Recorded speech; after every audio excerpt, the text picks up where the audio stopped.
आजाद नज़म इफ्तिखारुद्दीन अंजुम की। एक बार उसने कहा था, तुम्हारी आंखें शरबती हैं। सुना है शरबती आंखें बेवफा होती हैं। मुझे छोड़ तो नहीं दोगे, मुझे भुला तो नहीं दोगे।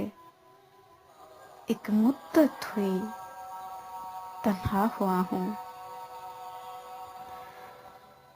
अब खुद को देख रहा हूँ, अपनी आंखें देख रहा हूँ, अपनी वफा देख रहा हूँ। एक मुद्दत से उसका रास्ता देख रहा हूँ। Voice of Tamanna Zafar.